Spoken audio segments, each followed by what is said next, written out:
Assalamualaikum warahmatullahi wabarakatuh. Kembali lagi di channel Pejuang P3K. Sebelum menonton, jangan lupa subscribe, share, like, dan komen ya. Langsung saja kita simak videonya.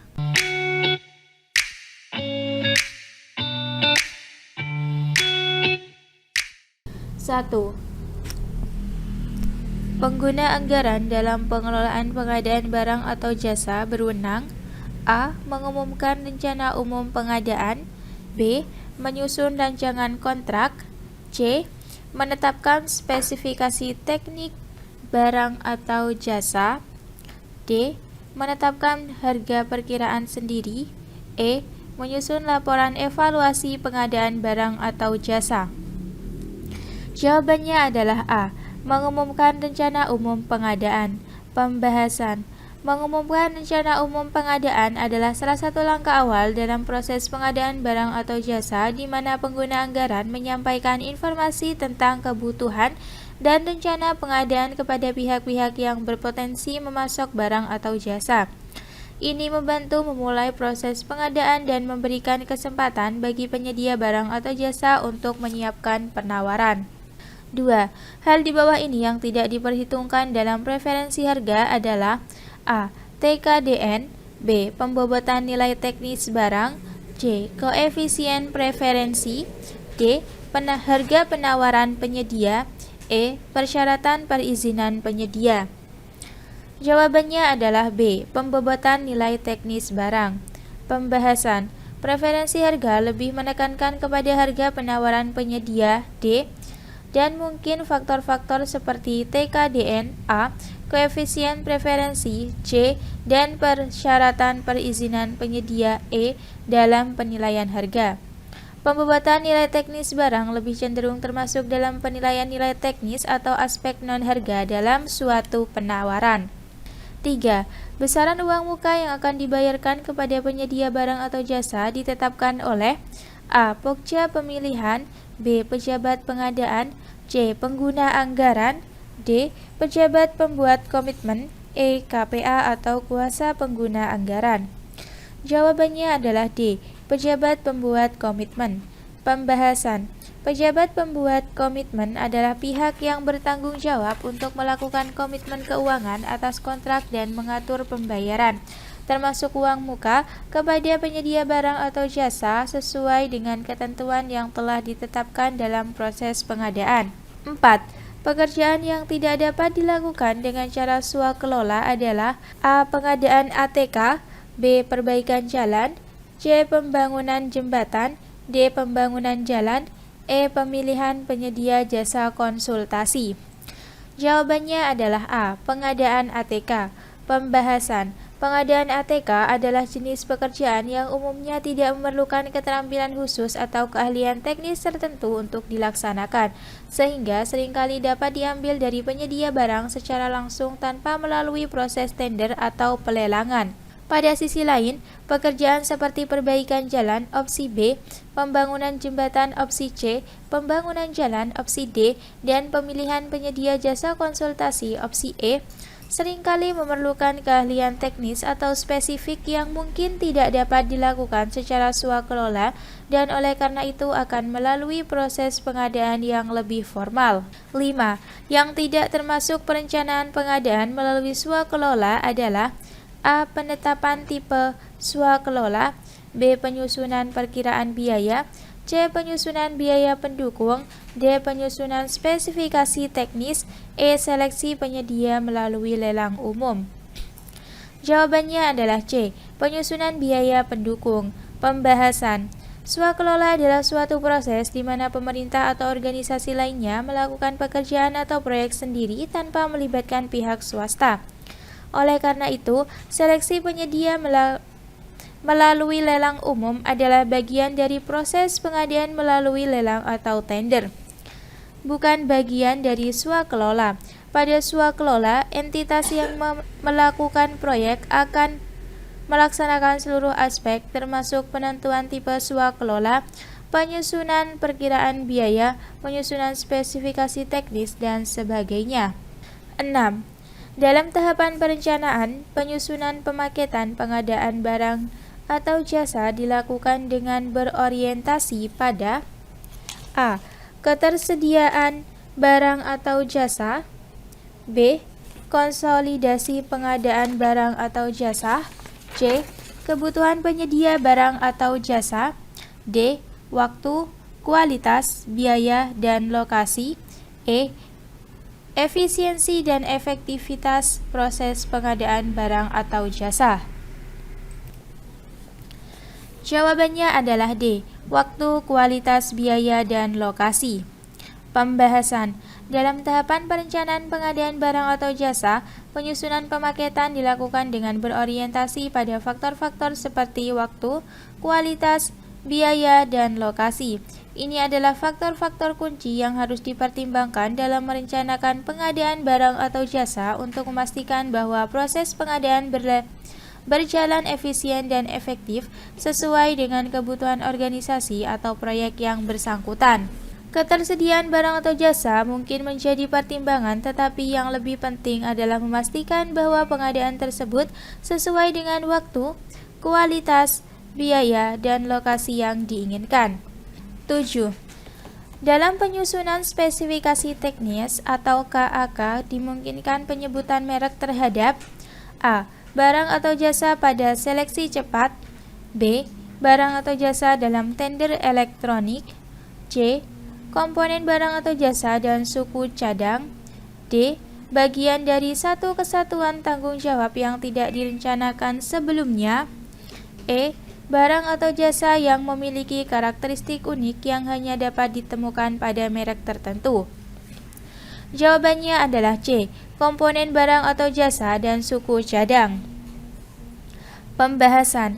Penyebutan merek dalam spesifikasi teknis atau KAK biasanya diperbolehkan untuk mengidentifikasi komponen barang atau jasa dan suku cadang tertentu yang harus digunakan dalam proyek atau pengadaan, asalkan spesifikasi tersebut memang mengharuskan penggunaan merek tertentu untuk memastikan kualitas, kinerja, atau keselamatan.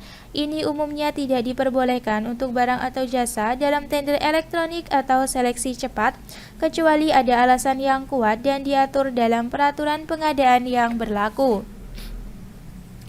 8. Pengumuman RUP barang atau jasa, kementerian atau lembaga dilakukan setelah A. Nota kesepakatan KUA atau PPAS, B. Raperda APBD disetujui bersama, C. Penetapan alokasi anggaran belanja, D. Pelaksanaan musrembang dan pokir, E. Persetujuan rencana kerja oleh pimpinan kementerian atau lembaga. Jawabannya adalah C. Penetapan alokasi anggaran belanja. Pembahasan. Pengumuman rencana umum pengadaan atau RUP barang dan jasa kementerian atau lembaga biasanya dilakukan setelah penetapan alokasi anggaran belanja. RUP mengidentifikasi proyek-proyek yang akan diajukan untuk pengadaan selama periode tertentu dan merinci rencana pengadaan yang akan dilakukan oleh kementerian atau lembaga tersebut. Alokasi anggaran belanja merupakan dasar dari RUP karena itu menentukan sumber daya yang tersedia untuk proyek-proyek tersebut. 9. Angka kredit pada jabatan pengelola pengadaan barang atau jasa jenjang ahli muda golongan 3-C adalah A100, B200, C300, D150, E500. Jawabannya adalah B200. Pembahasan. Angka kredit pada jabatan pengelola pengadaan barang atau jasa jenjang ahli muda golongan 3-C adalah 200. Angka kredit ini merujuk pada pengukuran kualifikasi dan tingkat pengamalan yang diperlukan untuk jabatan tersebut dalam konteks kebijakan dan peraturan pemerintah. 10. Pengadaan hewan peliharaan yang dipergunakan untuk keperluan operasi pemerintah dikategorikan sebagai pengadaan A. Pengadaan konstruksi, B. Pengadaan konsultasi, C. Pengadaan jasa lainnya, D. Pengadaan spesifik, E. Pengadaan barang. Jawabannya adalah E. Pengadaan barang. Pembahasan. Pengadaan hewan peliharaan yang digunakan untuk keperluan operasi pemerintah dikategorikan sebagai pengadaan barang. Hewan peliharaan dalam konteks ini adalah aset fisik yang diperoleh oleh pemerintah untuk digunakan dalam operasi atau keperluan tertentu. Oleh karena itu masuk dalam kategori pengadaan barang. 11. Berikut yang tidak termasuk dalam prinsip-prinsip pengadaan adalah A. Efisien, B. Berkualitas, C. Akuntabel, D. Terbuka, E. Fleksibel. Jawabannya adalah B. Berkualitas. Pembahasan. Prinsip-prinsip pengadaan yang umumnya diakui mencakup efisien, akuntabel, terbuka, dan fleksibel. Meskipun kualitas barang atau jasa yang diakuisisi dalam pengadaan sangat penting, prinsip-prinsip pengadaan biasanya tidak mencakup kualitas sebagai prinsip tersendiri. Kualitas seringkali diwakili dalam persyaratan teknis atau spesifikasi barang atau jasa yang ditentukan dalam proses pengadaan. 12.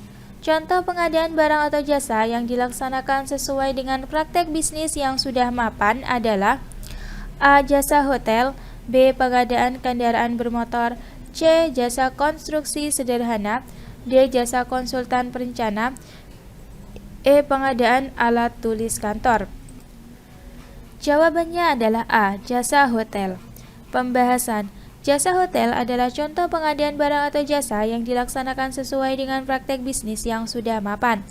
Jasa hotel merupakan jenis usaha yang telah menjadi praktek bisnis yang umum dan mapan di berbagai negara. Ini melibatkan penyedia akomodasi untuk tamu yang datang, serta layanan terkait seperti makanan, minuman, dan fasilitas lainnya. Pengadaan jasa hotel sering mengikuti standar dan praktik bisnis yang telah mapan dalam industri perhotelan. Sementara pilihan lain mungkin juga melibatkan pengadaan barang atau jasa. Mereka mungkin tidak memiliki tingkat kematangan atau standar yang sama dengan jasa hotel dalam hal praktik bisnis yang mapan. 13. Yang harus dilakukan oleh PPK jika saat pelaksanaan pekerjaan ada perubahan volume pekerjaan adalah A. Melakukan perubahan kontrak, B. Membatalkan kontrak, C. Menolak perubahan kontrak, D. Membayar sesuai dengan kontrak awal, E. Mengajukan perubahan kontrak kepada penyedia. Jawabannya adalah A. Melakukan perubahan kontrak.